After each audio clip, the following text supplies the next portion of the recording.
na nawakaribisha nyote katika jina la Yesu Kristo.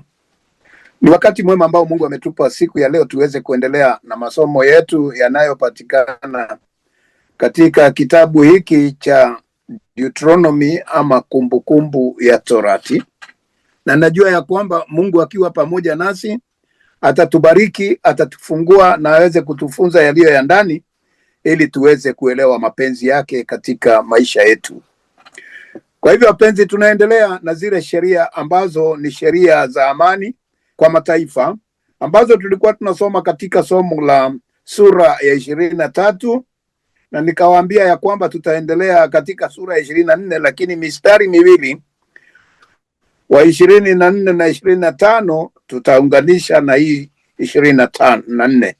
Kwa hivyo wapenzi, unaona tulipomalizia wiki jana tuliona ya kwamba katika mstari wa 23 Bwana alituambia yaliyotoka midomoni mwako yashike na kuyafanya.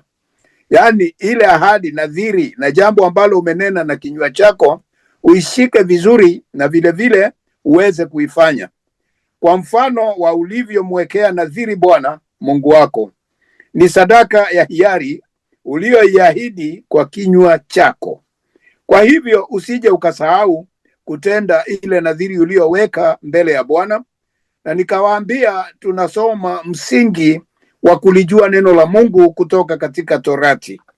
Kwa hivyo wapenzi, mambo yaliyoandikwa hapa ni mambo muhimu sana kwa mtu ambaye ni mwokovu, mtu ambaye ni msafiri katika dunia hii na anayemjua Mungu wake.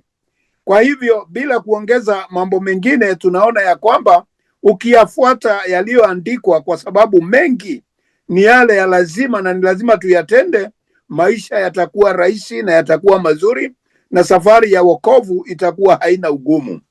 Kwa hivyo tukiendelea siku ya leo, unaambiwa ya kwamba uingiapo katika shamba la mizabibu la jirani yako, utaweza kula zabibu za kukushibisha kama upendavyo, ila usitie katika chombo chako. Neno la Mungu linasema ya kwamba, na unaona tunaangalia sheria za amani, yani kukaa na amani katika mataifa, watu wawe na amani na utulivu na kupendana. Unaambiwa ukiwa pengine yuwasafiri ama uingie shamba la jirani yako uingie shambani lake la mizabibu, kwa sababu pengine kwako kuna njaa na una mahitaji na hauna.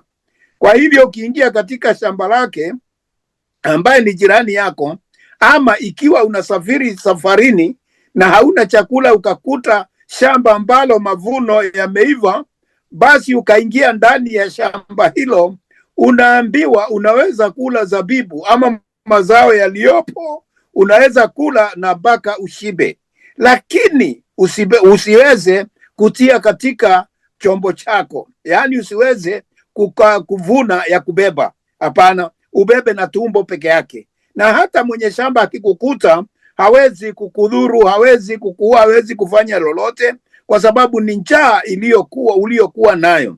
Na niliweza kuishi sehemu za kaskazini ya nchi ya Kenya, na niliona kwamba watu wanaoishi katika sehemu hiyo wanaposafiri, hata akute kondoo wako wengi, wewe uliye na kondoo wengi na malisho na kingine, anaweza kwa sababu ya njaa akachinja kondoo mmoja na akakaa pale pale akakula, na asitoroke na asikimbie, umkute pale. Walikuwa wanasema hiyo ni njaa, ukule na usibebe. Kwa hivyo wapenzi, ni vizuri kujua kama jirani yako umekuta amevuna mahindi yako ama kitu chako, ni vizuri kuangalia alikuwa ni wizi ama alikuwa ni njaa. Na ukijua namna hiyo, unajua namna utakavyoamua. Lakini utaona katika nchi nyingi watu wanavuna mahindi ya wenyewe, mashamba ya wenyewe, kwa wizi wa kwenda kuuza. Hiyo ni tofauti. Lakini mtu anayevuna kwa sababu ya kula, iwe mizabibu au matunda, basi unatakiwa umweze kumsamehe, lakini vile vile asikubaliwe abebe katika chombo chake, labda wewe mwenye shamba uamue kumpa. Kwa hivyo wapenzi, hiyo ndio ilikuwa mapenzi ya Mungu. Uingiapo katika mmea wa jirani yako, waweza kuyaparura masuke kwa mkono wako, ila usisogeze mudu katika mmea wa jirani yako. Yaani hapa tunafunzwa ya kwamba ukiingia shamba la jirani yako na ngano imeiva, iko tayari sana, unaweza kula misuke. Yaani unakata ile kichwa ngano, unasugua kidogo, alafu unakula zile mbegu za ngano. Unaweza kula kuparura misuke. Hiyo ndio maana yake. Kuparura ni kule kushika ile ngano na kusugua namna hiyo, sababu imekauka tayari na unaweza kula.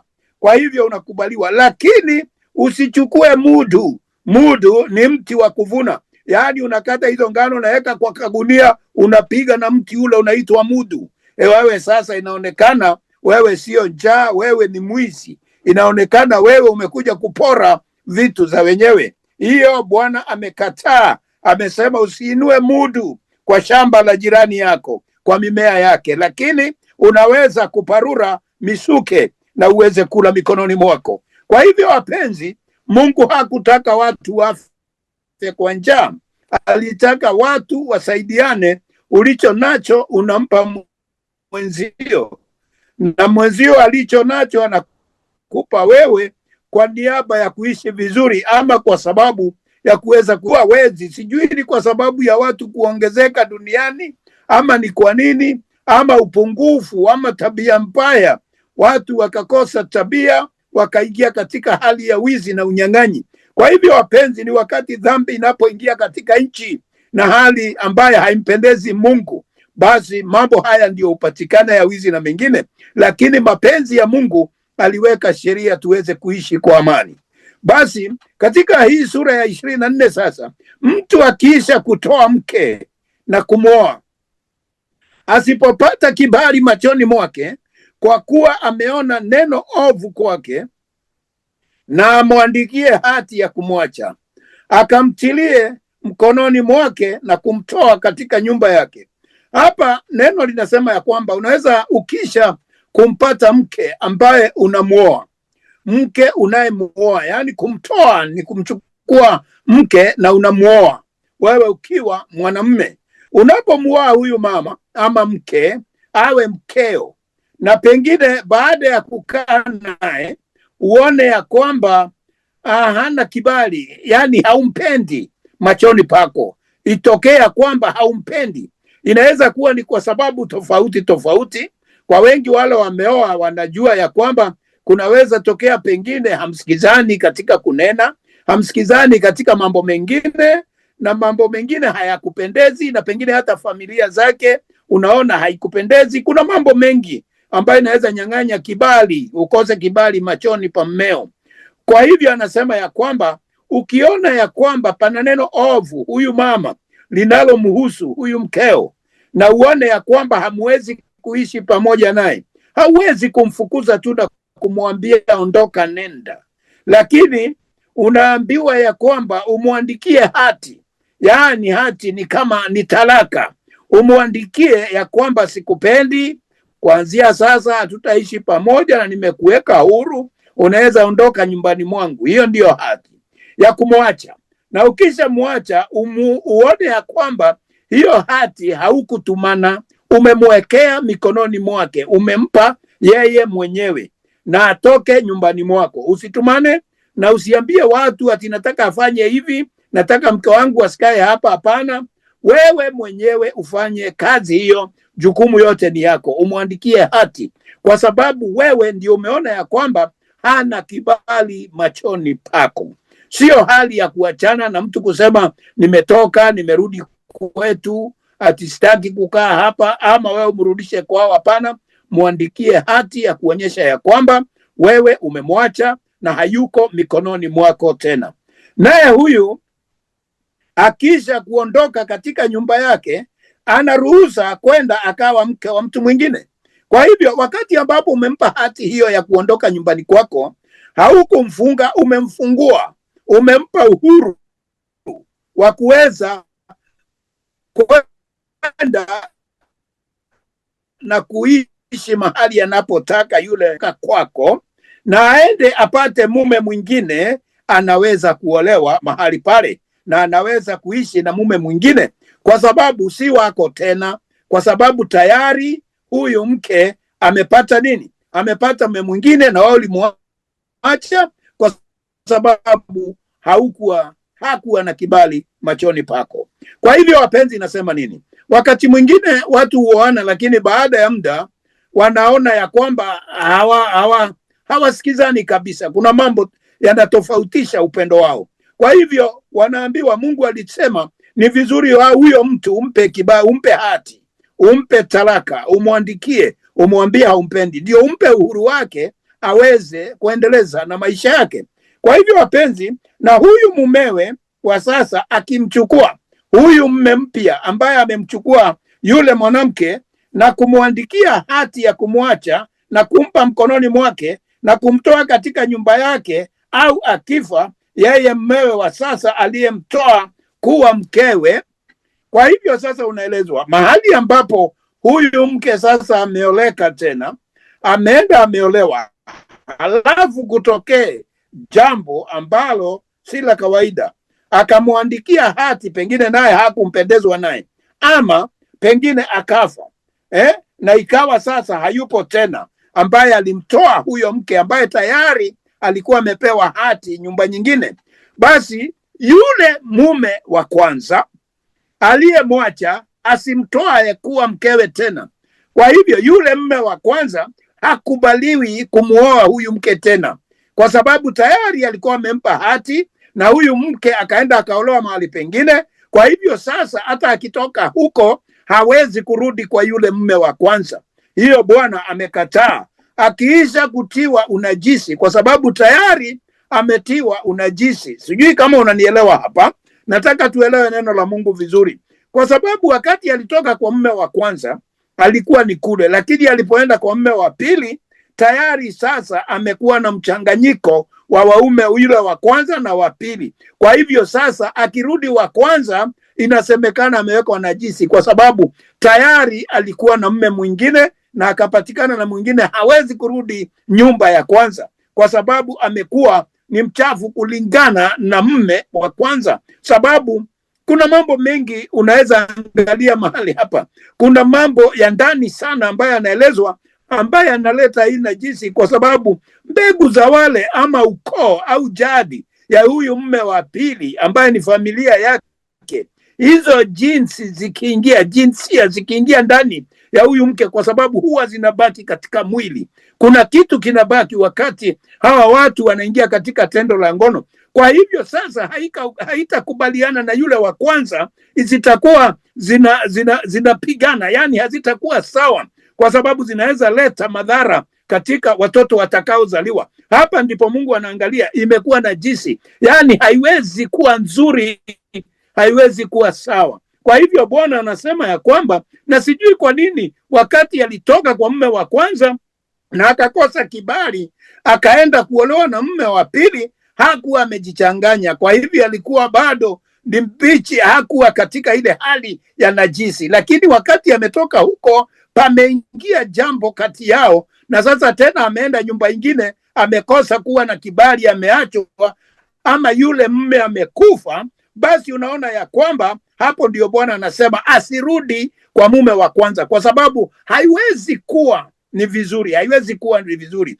kwa sababu hata katika maisha yao watakuwa wanakumbushana, si kama wewe nilipenda, hata si kutaka kurudi hapa. Kuna mambo mengi watakuwa wanagombania, na kwa hivyo kwa mambo mengine tumeambiwa katika hali ya kindani na kijinsia kutakuwa na unajisi. Kwa hivyo hatakiwi kurudi huko, kwa kuwa haya ni machukizo mbele ya Bwana, ni chuki. Yani Mungu anaona jambo hilo likiwa chafu, kwa sababu ni kama vile tunaambiwa ya kwamba ati mbwa akirudia mambo aliyokuwa amefanya, matapishi yake, unaona ni mambo machafu, ni najisi. Hawezi kurudi mahali ulitoka. Hata kwa mke kurudi katika boma aliyotoka, hapo si kanuni, kwa sababu si vizuri. Hamwezi kupatana. Kama mlikosana mara ya kwanza, sioni maana ya mapatano mara ya pili. Kwa hivyo wapenzi, Mungu alikataa jambo hilo, na mbele ya Bwana ni machukizo. Kwa hiyo usiitie dhambini nchi.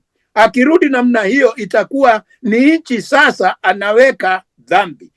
Kwa nini? Ameolewa na huyu, akarudi kwa huyu, tena anarudi kwa huyu. Sasa hiyo ni kama ukahaba, hiyo ni kama umalaya, kwa sababu inaleta shida, dhambi katika nchi. Kwa hivyo isitendeke akupayo Bwana Mungu wako iwe urithi. Hiyo ni kuharibu baraka ambazo Mungu amekupa na haziwezi kupatikana kwa sababu ya jambo hili la kurudia rudia. Kwa hivyo wapenzi, tuwe macho sana na tuangalie kanuni za Mungu alivyopenda, na utaona boma zingine ambazo ni rudia rudia zinakuwaga kama ni mchezo tu na hawaamanishi vile wanavyotenda. Kwa hivyo tusirudie kashfa na mashida za namna hii, zinaleta machukizo mbele ya Mungu na maisha yetu hayawezi kuwa mazuri.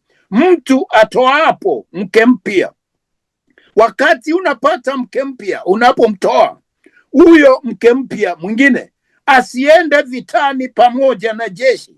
Huyu mtu ambaye ameoa mke mpya akubaliwi kwenda vitani pamoja na jeshi. Kwa sababu gani? Kwa sababu akienda vitani atakuwa anafikiria juu ya mke wake, na ni rahisi kuuawa, na pengine hakuwa na mtoto, hakuwa amempa mke wake furaha. Kwa hivyo Bwana amekataa. Mtu akioa ni lazima apate likizo, na ndio unaona watu wanapooana unasikia wanasema tunaenda honeymoon, tunaenda mwezi wa asali, yani tunaenda kusherehekea.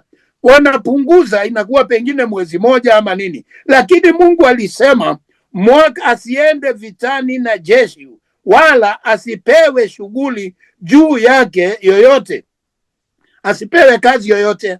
Mtu ambaye ameoa, mume huyu asipewe kazi yoyote na asipewe shughuli yoyote. Akae faragha mwaka mmoja nyumbani mwake, akae nyumbani mwake katika siri za ndani yake, za nyumba yake, faragha, yani mahali secret. Atoke kati ya watu, akae na mke wake, apate mfurahisha mkewe aliyemtoa, ili aweze kufurahisha mke wake ambaye alimtoa. Wakikaa mwaka moja, hiyo unajua ni kawaida, watu wakikaa mwaka moja, Mungu akiwabariki, wanapata mke, anapata mimba, wanaweza hata kuwa na mtoto moja kabla ya huyo mwaka kuisha, kama wana, kwa sababu mwaka ni miezi 12. Kwa hivyo anaweza pata na mtu mwanaume aone ya kwamba kuna mtoto wake na akafurahia, wakafurahia maisha yote pamoja. Kwa hivyo Mungu aliangalia sana mambo yetu ya kuishi, na aliona ya kwamba ni vizuri tuwe namna hiyo, na ni sheria. Ni sheria. Mtu akioa, hata kama ni watoto wako, kijana aoe, tafadhali aachiliwe, aache kusumbuliwa, apumzike.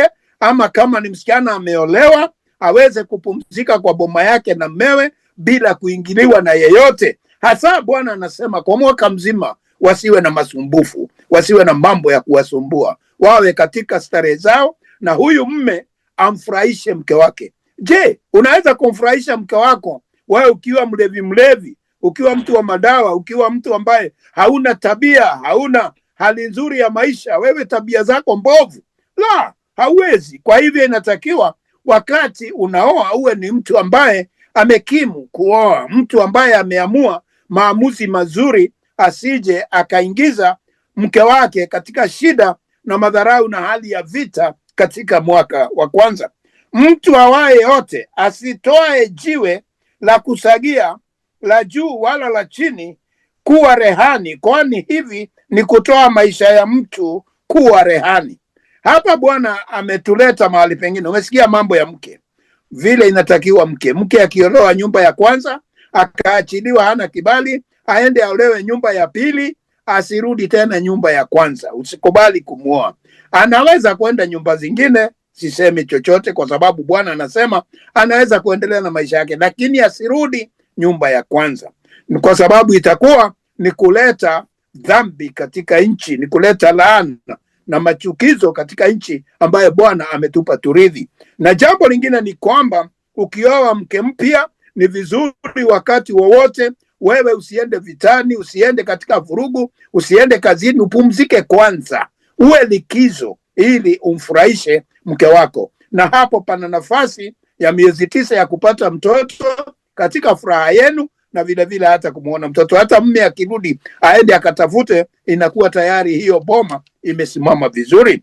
Na anasema ya kwamba mtu yeyote, kuna mawe ya kusaga, mawe ambayo ilikuwa ikisaga ngano, ambaye mawe haya kuna ile ndogo tunaita ya juu na kuna ile ya chini.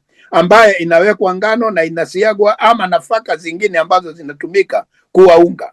Kwa hivyo anasema ya kwamba wakati ambapo umepungukiwa, hauna pengine kitu fulani, usitoe hiyo jiwe ya juu au ya chini uitoe rehani. Yaani mahali unaenda kukopa pesa ama kukopa kile unataka, uende upeane hiyo jiwe, useme wacha isimamie hii mpaka nipate nije nikulipe niichukue. Hiyo ndio kupeleka rehani, hiyo ndio kuweka rehani. Usifanye namna hiyo, kwa sababu ukifanya hivyo, hii jiwe ya juu ama ya chini ndio husaidia watu kuwapa chakula, ndio utengeneza unga watu wanakula, ndio usaga ngano. Wakati ule kulikuwa hakuna mashini na zingine, ni kama ya kwamba usipeane mashini yako ya kusaga uiweke rehani, la, kwa sababu watu wataenda njaa, wewe mtakuwa na njaa. Hiyo ni sawa na kupeana maisha yako unaweka rehani, kwa sababu je, mkiwa hamuna chakula mtasaga na nini? Kwa hivyo ni kusema kile kitu ambacho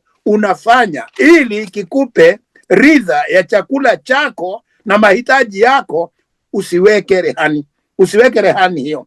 Kwa hivyo uone ya kwamba weka zingine, lakini kitu ambacho kinaleta chakula nyumbani mwako, kinawasaidia, ndio mnapata mapato yenu, usiweke rehani. Hata kama umekosa, usiende kuweka mahali ati ndio upewe pesa ama jambo lingine ati utarudisha baadaye. Bwana amekataa kitu hicho, kwa sababu ikiwa hautapata kile ambacho ulitaka kulipa nacho, basi inaonekana mtalala njaa na pengine hata kufa kwa sababu ya njaa. Kwa hivyo Bwana anasema hiyo ni maisha, hiyo ni maisha mahali, yani hata kazi yako ambayo umeandikwa, hiyo ni kama jiwe ambalo hapo ndipo unapata riziki yako, ndio unapata malipo yako ya nyumba, ndio unapata mahitaji yako. Usiitoe rehani, useme hata kazi yangu naweza kukupa, ushikilie makaratasi yangu ya kazi, makaratasi ile umeandikwa naye kazi, shika hii, unajua kama sina hii siwezi enda kazi, ama ile kadi ya kuingia kazini upeane, useme nitakurudishia kabisa. Hiyo ni makosa, usifanye namna hiyo. Wewe usimpe mtu namna hiyo, kwa sababu hiyo ni kuweka maisha yako katika hali ya kopesha, ambaye inaweza kuleta shida katika nyumba yako zaidi. Mtu akionekana amemwiba nduguze mojawapo katika wana wa Israeli, akamfanya kama mtumwa au kumuuza, na afe mwivi huyo, ndivyo atakavyoondoa uovu, utakavyoondoa uovu katikati yako. Kwa hivyo ikiwa wewe umechukua ndugu yako kama mtumwa, unamfanya ndugu yako mtumwa, anaweza kuwa dada yako, anaweza kuwa ni mtu katika taifa, mtu ambaye anahusika katika familia yako, huyu mtu ndugu yako katika Israeli, taifa lako, ukamfanya mtumwa ama ukamuuze aende akawe mtumwa mahali pengine, kama vile watu hufanya. Anachukua mtu anasema nina kazi nimepata mahali fulani, wewe dada yangu kwenda ukafanye kazi kwa nyumba hiyo, na ni kwa watu wengine. Hiyo ni kumuuza, kwa sababu akienda huko haujui ile tabia atatendewa, haujui ule uovu atafanyiwa. Kwa hivyo inakuwa shida sana. Bwana amekataa mambo hayo, kwa sababu akienda awe mtumwa huko atamrudia Bwana na kusema nani alimpeleka huko. Kwa hivyo mambo hayo yatarudia kwako. Na wewe vile vile usimfanye mtumwa kwa nyumba yako. Wakati umeandika mtu kazi katika nyumba yako, mtu wa familia zenu, yani mmoja wa nduguzo ambaye anakufanyia kazi, pengine kuangalia watoto, pengine ni shamba, pengine ni dereva, pengine mambo kama hayo, umemwandika kazi, basi usimtumie vibaya tafadhali. Bwana amekataa. Anasema wewe ukimtumia ukamfanya kama mtumwa au kumuuza, basi anasema wewe ni mwizi na unatakiwa kufa, wewe uwawe, kwa sababu hauna roho ya kuwapenda wengine. Kama wa nyumbani yenu hauwezi kuwapenda, majirani utawapenda namna gani? Kwa hivyo wapenzi, Bwana anakataa hiyo, na anasema hiyo lazima ifanywe hivyo, uondolewe kabisa, ili uovu uondoke kati ya wana wa Israeli, kati ya waokovu. Yani mtu mmoja kati yetu, hata sisi tuliokoka ambao tuna ushirika mmoja, akiwa na tabia hizi za kuwauza wengine, na tujue anafanya tabia hii, Bwana anasema aondoke kabisa, afe. Yani sasa hatuwezi kumuua sisi, lakini kitu tutafanya, tutamwambia aondoke kati yetu, kwa sababu mambo anayotenda, waende wakakutane na Mungu wake kule jangwani. Kwa hivyo wapenzi, usikubali mambo kama haya yakatendeka na wewe usiwatendee. Jambo ambalo haupendi kutendewa wewe, na wewe usiwatendee wengine. Angalia katika pigo la ukoma, utunze kwa bidii kwa kufanya mfano wa yote watakayokufundisha makuhani. Tunzeni kwa kufanya vile vile kama nilivyowaamuru wao.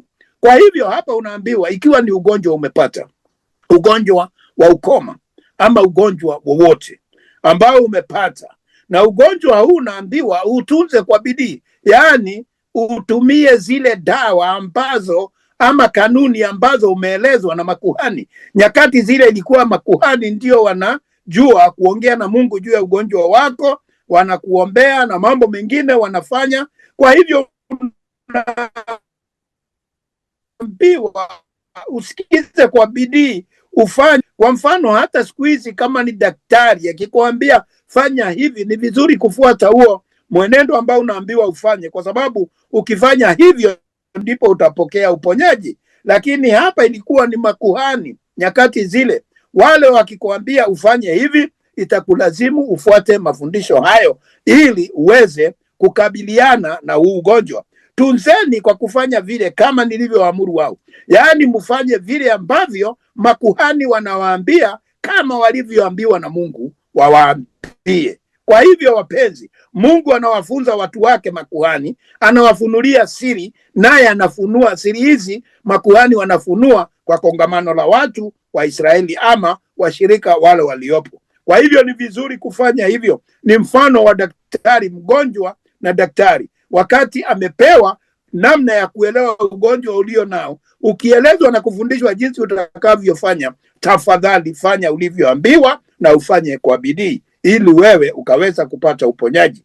Kumbukeni na Bwana Mungu wako alivyomtenda Miriam katika njia mlimotoka Misri. Yaani anakuambia usikatae kufuata hizo kanuni. Amesema katika huo mstari wa 8, anakuambia hebu kumbuka vile Mungu alifanya huyu Miriam dadake Musa wakati wakiwa njiani wakielekea nchi ya ahadi. Wakati Musa alinenwa vibaya na dadake huyu Miriam wakiwa pamoja na nduguye ule ambaye aliitwa Harun. Kwa hivyo aliingiwa na ukoma na akawa basi Mungu alipokasirika aliweza kumpa ukoma. Wakumbuke vile Mungu alivyofanya. Ndio anataka Mungu anatuambia tukumbuke yale mambo Mungu amefanya, yale tumesikia matendo ya Mungu, tusije tukarudia pale. Wakati Mungu anatoa onyo, kuna jambo tuliona kulingana na onyo lile ama tukasikia. Kwa hivyo tusiweze kurejea katika mambo ya pingamizi ya kufanya kinyume na vile Mungu anavyosema tufanye. Kwa hivyo wapenzi, tuweni macho na tuwe watu watiifu, watu wanaolitii neno la Bwana. Umkopeshapo jirani yako chochote kikopeshwacho, usiingie katika nyumba yake kwenda kutoa rehani kwake. Yaani hapa unapomkopesha jirani yako kitu, pesa ama kitu chochote, unamkopesha chakula namna gani? Wakati unamkopesha, kuna watu wenye tabia mbaya. Tabia mbaya ni hii: akikukopesha kitu anakuja kwa nyumba yako kuangalia nini atachukua kabla ya umlipe. Hiyo ndio inaambiwa anachukua kama rehani. Anasema nimekukopesha lakini kwanza ndachukua ile, alafu ukilipa nitakurudishia. Biblia, neno la Mungu linatuambia usifanye hivyo. Wakati unakopesha mtu kitu, usiingie nyumbani kwake, usiende kuchukua kitu kwake ati uweze kuweka rehani ati siku ile atakulipa ndio utamrudishia. Hapana. Kama unakubali kumkopesha, mkopeshe. Kama hutaki kumkopesha, usimkopeshe. Lakini usiingie nyumba yake ukaenda kuchukua kitu chochote katika nyumba ile iwe rehani. Simama nje. Simama huko nje, yule umkopeshae akuletee nje ile rehani yeye atataka kukupa. Kama ana kitu anataka kisimamie, wewe huko nje, yeye atakuletea kile ambacho anataka kukupa kama rehani. Lakini si wewe uende kuchagua huko. Kuna watu wakienda, pengine huyu mtu anataka kumpa redio yake asimamie, naye huyu akiingia ndani, huyu mkopeshaji aone iko television, anasema hapana, sitaki hiyo, nataka ile television. Hapana, hiyo ndio Mungu anakataa. Kile kitu huyu mwenye kukopa anataka kukupa kiwe rehani, akukute nje, akupe ukiwa nje. mbali usione mali yaliyo nayo ndani. Kwa hivyo naye akiwa mtu maskini, usilale na rehani yake.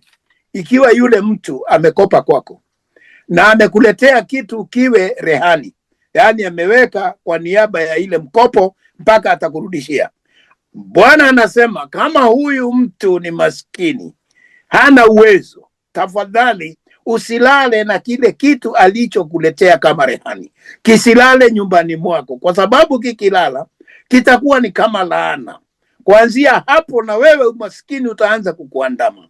Bwana anasema mrudishie hiyo kitu, isilale kwako, isilale kwako, kwa sababu hata kesho hatakuwa na pesa ya kukurudishia, ama hatakuwa na kile kitu. Huyu mtu ni maskini. Sasa hata ukiweka ile rehani na pengine ndio alihitaji, hakuna usaidizi unamsaidia, wewe unashika ile kitu. Hata wakati hajakuja kukopa kwako alikuwa na kitu hicho na pengine kingeweza kumsaidia kwa njia nyingine. Bwana anasema kisilale nyumbani mwako. Rehani ya maskini isikae kwako, uirudishie mwenyewe hata kama hajakulipa. Sharti umrudishie rehani lichwapo jua, yaani wakati jua lipo, kabla halijachwa, kabla ya sunset, umrudishie hiyo rehani yake. Usikubali apate kulala na mavazi yake na kukubarikia. Yaani atakapolala na kile kitu, pengine alikupa nguo yake, na akilala naye nyumbani mwake, pengine ni ya kitanda ama kitu kama hicho, yeye atakubarikia, kwa sababu atasema huyu mtu kweli ni mtu mwadilifu, mtu mzuri, mtu anayeelewa, naye atasema Bwana mbariki. Kwa hivyo atakubarikia nayo, na vile vile hata Mungu atakubariki, kwa sababu anaangalia roho za watu wanaonena mema juu yako. Nayo itakuwa ni haki kwako mbele za Bwana Mungu wako. Yaani akikubariki, Mungu atasikia na atakubali, wewe utakuwa mbarikiwa. Usimuonee mtumishi mwenye ujira aliye maskini na uhitaji. Wakati ambapo umeandika mtu kazi, anafanya kazi nyumbani mwako, usimuonee, usiwe mtu wa kumtusi, kumgura, yani kukaa na dharau. Hapana, kwa sababu yeye ni mtumishi. Mpe ujira wake ambao unampa mshahara wake huo, umpe mshahara wake vizuri, na mahitaji yake mpe, kwa sababu hilo ndilo hitaji lake. Wacha kumsota, wacha kumdharau, wacha kumuona kama wewe ndio ulifaidika sana, yeye ni mjinga. Hapana, si mjinga. Wewe mpe kilicho chake na umheshimu, kwa sababu kama hangalikuwepo, nani angekufanyia hiyo kazi? Kama ni wanduguzo au kama ni wageni wako, mmoja wapo walio katika nchi yako, ndani ya malango yako, wale watakuwa katika nchi yako, ndani ya boma yako, hao watu ukimwandika kazi, mpe ujira wake, mpe mshahara wake, na usiwe mtu wa madharau. Watu wa jikoni ama watu wa kuangalia shamba, ukienda ukute viazi mbili hakuna pale, ama mahindi mawili yametolewa pale shambani, unaandika ati unamkata mshahara hiyo, pesa fulani, pesa fulani. Ikifika mwisho wa mwezi, hata wengine ni chakula made, wale wako kwa nyumba, unaangalia, unaona umeandikwa ulikula sahani mbili ya chakula, ndikuta mkate moja imeharibika, huko angalia vizuri, anaandikiwa hiyo madeni yote. Kufika mwisho wa mwezi anahesabiwa, unakuta mshahara yake hana kitu. Hiyo ni wizi na unyang'anyi. Hiyo ni tabia mbaya ambaye hata Mungu hawezi kukubariki hata kidogo. Kwa hivyo mpe haki yake, mpe ujira wake. Huyu jamaa ni maskini, msaidie.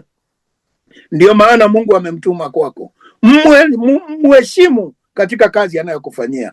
Mpe ujira wake kwa siku yake, wala jua isichwe juu yake. Siku ile inatakiwa kumpa mshahara yake, tafadhali umpe. Hata kama utachelewa siku moja, mueleze, sikupata hivi, kesho nitakufanyia. Mueleze, lakini usikubali. Neno la Mungu linasema kusichwe, jua lisichwe kabla haujamlipa siku ile mmekubaliana. Kama ni siku 30, siku hiyo ya 30 tafadhali mpe haki yake. Mpe haki yake. Usianze kukatakata pesa hapo ukisema ulifanya. Mpe haki yake. Kwa maana ni maskini, moyo wake umeitumania huo, asije akamlilia Bwana juu yako ikawa ni dhambi kwako. Kwa sababu yeye ni maskini na moyo wake wote ametumainia hiyo, ndio watoto wake watakula, ndio atafanya nini, ndio atalipa karo zake na mambo mengine, na wewe tena uende kumnyang'anya, na wewe tena uende kumchelewesha. Hiyo Bwana anakataa. Anasema ya kwamba atalia, na akilia Mungu atasikia, na Mungu akisikia juu yako itakuwa ni dhambi. Kwa sababu hiyo na kuomba, ndio naona matajiri wengi wana shida, wana magonjwa, wana shida nyingi katika boma zao, hawana amani kwa sababu ya vile ambavyo watu ambao wameandikwa kazi huko pengine wanawaweka kwa njia iliyo mbaya sana na kuwatesa. Kwa hivyo mambo kama haya, hawa watu huwa wanalia kila wakati, na Bwana anasema yeye husikia. Kwa hivyo wapenzi, hata sisi, hata wewe unayenisikia wakati huu, kuna watu ambao wako chini yako wanakufanyia kazi mahali fulani. Tafadhali jifunze kuwalipa haki yao, na kama hauwezi, waambie mapema waache kazi ukiwalipa mshahara wa mwisho, kwa sababu huwezi kupata pesa mahali pengine kazi yako imekwisha, na pengine mahali unapata pesa hauna nafasi tena. Tafadhali mwambie yule mtu, sasa mwezi mwingine sina kazi, tafadhali katafute mahali pengine, badala ya afanye na ukose kumulipa. Hata sisi tuna watu wanatufanyia kazi mahali fulani, na ni lazima pesa unayopata wewe uamue ya kwamba umulipe kwanza kabla ya chakula yako mwenyewe. Kwa hivyo wapenzi, ni jambo la muhimu kuangalia neno la Mungu, usije ukaingia katika dhambi na hali ya kulaaniwa na tabu mingi na haujui ni kwa nini. Watu wengi ni kwa sababu hawalisomi neno la Mungu na hawataki kujua, ndio maana wanapitia mambo magumu. Hata wakienda kwa manabii na watu wengine wanaambiwa mambo tofauti, kwa sababu hawa wamelikataa kulisikia neno la Mungu, wamekataa kupata maarifa ya neno la Mungu, na ndio wanaingia katika shida za kila aina na boma zao hazina amani. Na hizi ndizo sheria za kuwa na amani katika nchi. Usipozifuata hizi sheria, amani hauwezi kupatana naye. Mababa wasiuawe kwa ajili ya watoto wao. Kama mtoto amefanya dhambi, babake asiuawe kwa sababu ya dhambi hiyo, wala watoto wasiuawe kwa ajili ya baba zao, nao watoto vile vile wasiuawe kwa sababu ya makosa ya baba zao. Kwa hivyo kila mtu abebe msalaba wake, mtoto abebe msalaba wake, na ni watoto ambao tayari wamebarehe, ndio tunaelezwa juu yao. Wale wamebarehe, wamekuwa watu wazima, wanaweza kuelewa. Kwa hivyo wapenzi, baba hataulizwa makosa ya watoto wake, na watoto hawataulizwa makosa ya baba zao. Kwa hivyo wapenzi, hivyo ndivyo ilivyo. Kwa hivyo kushinda umebeba mizigo ya watoto mpaka unasema au mtoto aachiliwe sasa jela, wacha mimi nikasimame badala yake. Hapana, hiyo imekataliwa. Na ndio unaona sheria ikishawekwa, mtu aliyefanya kosa huyo ndio atasimama mbele ya hukumu. Kila mtu na auawe kwa ajili ya dhambi yake mwenyewe. Kila mtu abebe msalaba wake. Kila mtu afe kifo cha kosa lake, ama afungwe kwa sababu ya kosa lake, ama kwa lugha nyingine aadhibiwe kulingana na kosa lake, wala mwingine asimbebeni. Usipotoshe hukumu ya mgeni.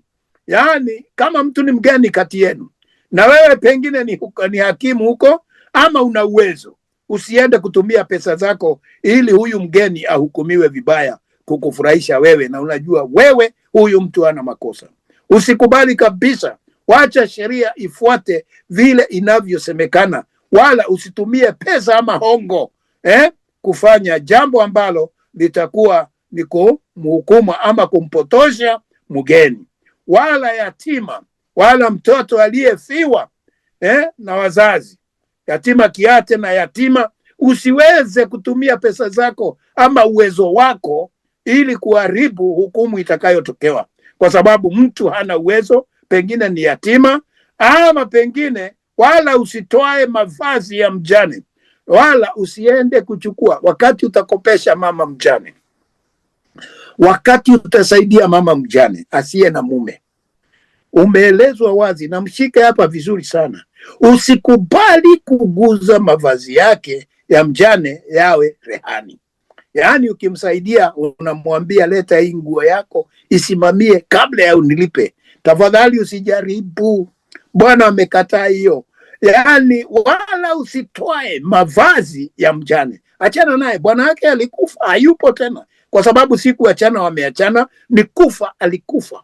Wachana yeye akae na nguo zake, kama ni gari yake, kama ni nyumba yake, kama ni shamba lake, ndio hiyo mavazi yake yote. Wachana nazo. Wachana kukimbizana na hizo.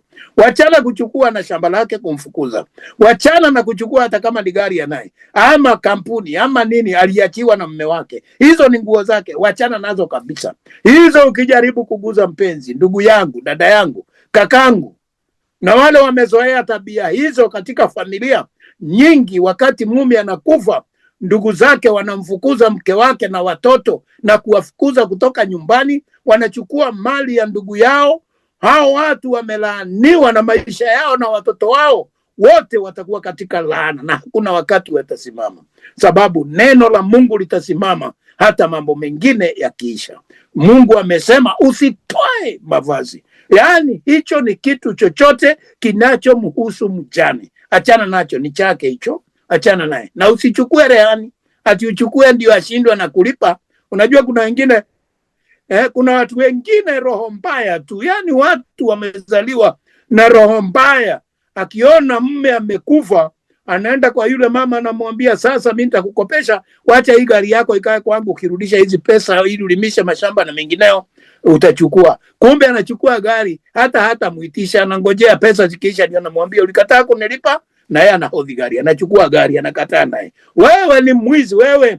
Wewe hata sijui ni kuite nani. Wewe umeingiwa na laana mbaya. Vitu za mjane achana nazo. Wewe ukitaka kumsaidia, msaidie, kwa sababu ukimsaidia mjane ndio maisha yako inakuwa mzuri. Ukimsaidia mtu mgeni ndio maisha yako inakuwa mzuri. Ukimsaidia yatima, ndio mambo yanakuwa mazuri zaidi. Soma katika kitabu cha Kutoka 22 mstari wa 22 Bwana na 23. Mungu ndiye Bwana ya wajane na yeye ndiye baba ya mayatima.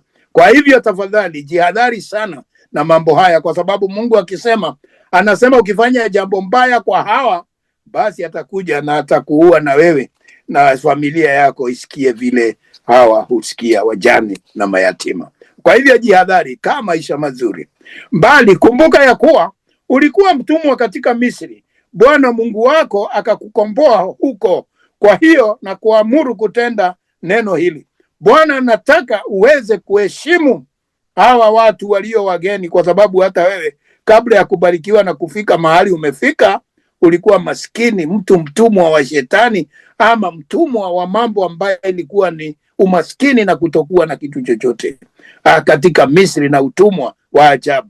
Lakini Mungu amekukumbuka. Tafadhali usije ukasahau, kwa sababu Mungu alikukomboa kutoka Misri. Alikukomboa kutoka kwa umaskini akakuweka katika utajiri. Hiyo ni kusema nini? Hiyo ni kusema ya kwamba wakati umekombolewa unaweza kurudi huko, kwa sababu ni kwa muda. Kama ukiamua kurudi nyuma, unaweza rudi kwa hiyo Misri. Ndio ulisikia watu wengine walikufia jangwani, na haikosi walioiko wengine walirudia pale baada ya kuvuka Ziwa Nyekundu, wakapita njia nyingine wakarudi. Haikosi watu wa namna hiyo walikuwepo, sababu wote hawakuingia, na wengine walirudi wakafia huko kwao katika Misri. Kwa hivyo wapenzi, ninakuambia nini? Kuwa macho sana, ujue ni kwa neema tumeokolewa. Ukitereza urudi nyuma, wewe mtu wa kutereza na kurudi nyuma, unaweza rudi Misri na ujikute huko Misri na tabu iweze kukukamua sawa sawa. Kwa hivyo uvunapo mavuno yako katika shamba lako, ukasahau mganda shambani, usirudi kuuchukua. Yaani wakati ni siku ya mavuno shambani na umeenda kuvuna, alafu ukasahau mahindi ingine, kwa sababu wakati watu wanavuna, kwa mfano wakati tunavuna mahindi, unaenda ukitupa mahindi mahali pamoja, unaweka kwa bawa moja, ukasahau ingine. Wakati umeenda, neno la Mungu linatuambia usirudi, kwa sababu na uwe wa mgeni au yatima au mjane. Yaani ikiwa umesahau namna hiyo, wacha iwe ya mgeni atakayepitia huko, ama iwe ya yatima ama mjane ambaye atafika pale. Wakati unakumbuka siku ya Ruthu kwa shamba la Boaz, vile alikuwa anarudi, anafuata mahali wamevuna ngano, anaenda tena akiokota zile mabaki na mabwawa yaliyokuwepo. Kwa hivyo ndivyo inatakiwa hata sisi wapenzi. Wakati ambapo unavuna, ukisahau kitu kule shambani, maganda, yani kile kilichobaki, usirudi tena kwenda kuchukua, sababu yule atakuja huko, kwa Kikuyu mnasema kupiga kereyo, atakuja na atapata riziki yake. Na mtu anayerudi huko si tajiri, huwa ni mtu ambaye ni muhitaji. Kwa hivyo anaweza kuwa ni mgeni, anaweza kuwa ni yatima, na vile vile anaweza kuwa ni mjane. Usirudie, ili Bwana Mungu wako akubariki katika kazi yote ya mikono yako. Ukifanya hivyo, Mungu atakubariki kwa kazi yote ya mikono yako. Nimekuwa wakati mwingine nikilima sehemu fulani fulani huko kwetu Jamhuri, na wakati unalima unaona ya kwamba kuna mambo inabaki pale shambani, mahindi. Usirudie pale, wewe wachana naye, na usivune mahindi ya unafuata laini unamaliza. Yani hiyo sijui hata nikueleze nini. Ni hali ya kupenda sana, na unasahau yuko wengine watapitia kwa ile shamba. Na vile vile utaona ya kwamba wakati unafanya mambo kama hayo ni kama yani wewe hata huwezi saidia hata kunguni nyumbani mwako, hauwezi saidia hata kupe, hauwezi. Yani wewe sijui wewe ni mtu aina gani. Mtu ambaye habariki wengine, huyu ni mtu mgumu sana. Kwa hivyo ndio Bwana anasema, na kazi ya mikono yako haiwezi barikiwa. Utaona kila wakati unafanya kazi, unapata pesa, unaweka, haitoshi, unaenda unakuja. Hiyo ndio kwa sababu. Lakini wakati utafanya mapenzi ya Bwana, utakuwa ukifanya kazi kwa njia nzuri, na unasikia roho yako ni safi na hauna jambo linalo kusumbua. Kwa hivyo utakapochuma matunda ya mizeituni yako, usirudi kuchuma mara ya pili. Yaliyobaki apewe mgeni na yatima na mjane. Wakati umevuna matunda mahali, wewe unayelima shamba la matunda, wakati unavuna na ingine ikabaki kwa shamba kwa sababu itaendelea kuzaa, unaachia ingine, usivune mara ya pili. Inatakiwa ngojee ive kabisa, uvune mara moja. Kama kuna ingine itatokeza, basi mgeni anayepita na yatima na mjane watapata. Na ndio hii siri katika nchi hii tunayoishi, kama hii nchi ya Marekani. Utaona ya kwamba hawa watu wanajitolea sana kutupeana chakula, matunda, mahindi, yani nafaka na zinginezo. Ni kwa sababu wamejua hii siri ya kupeana. Wengine wanavuna hata kwa shamba, wanasema hii sehemu inaenda kusaidia watu, food bank na kwingineko. Wakisikia kuna taabu India, Kenya, wapi, wanatuma mahindi kwa wingi na ngano na kila kitu.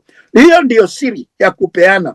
Wakati unajua siri ya kupeana, basi wewe unapea mgeni. Mgeni ni nchi ambaye inapitia tabu, ambaye ni mtu anapitia si kwake huko. Kwa hivyo huyu anapata. Yatima ni mtoto asiye na wazazi ama baba. Kwa hivyo naye mjane ni mke aliyefiwa. Kwa hivyo hawa watu wanahitaji, na Mungu ndiye anawasimamia. Kwa hivyo tafadhali, wakati unavuna shamba lako, hata kama ni la matunda, usirudiage mara ya pili ati ndio uwe kabisa kila kitu mmemaliza shamba, hakuna kitu mmebakisha. Basi usiwe mtu aina hiyo, uachage ingine, ili kazi ya mikono yako inabarikiwa. Uchumapo zabibu katika shamba lako la mizabibu, usichume mara ya pili. Zilizobaki apewe mgeni na yatima na mjane. Kwa hivyo hata zabibu ni vile vile, wakati unavuna, na ile mizeituni vile vile ni hivyo hivyo, na mbegu zingine ambazo unaweza kuwa unapanda katika mavuno yako, huo unabakisha kwa sababu ya mgeni, yatima ama mjane. Nawe kumbuka ya kuwa ulikuwa mtumwa katika nchi ya Misri, na kwa hiyo na kuamuru kutenda neno hili. Ufanye hivyo, Bwana amesema. Usisahau mahali umetoka, usisahau mwanzo wako, usisahau ni Mungu amekufikisha hapo, usisahau kabisa. Ndio Mungu anatuambia. Na kwa hivyo wapenzi, ukikumbuka hiyo, hii ni siri ya kuwa tajiri. Siri ya kuwa tajiri katika ufalme wa Mungu ndio hii. Tumeelezwa sheria za kuwa na amani katika nchi. Ukitenda hayo katika hali ya familia, umeona mambo ya mke na mambo ya watoto na mambo ya mashamba yako, umeelezwa kabisa. Mke asirudi kwako kama ushampa taraka. Ukimpa hati aende aolewe mahali pengine, usimrudishe tena kwa boma, sababu itakuwa hiyo ni nini? Ni dhambi na ni chukizo mbele ya Bwana, ni dhambi katika nchi. Kwa hivyo wapenzi, mtoto asiuawe kwa sababu ya dhambi ya baba yake ama kosa la babake, na baba kwa ajili ya mtoto. Isifanyike hivyo. Kila mtu asimame na jambo alilotenda. Mtu asiibe, usikule shamba la wenyewe uende kuvuna na kuinua miudu huko na kuvuna kama ni yako. Wewe kula ushibe, ubebe na tumbo. Ubebe na tumbo lako, hiyo inakubalika. Hata mwenye shamba akikukuta hakuna vita.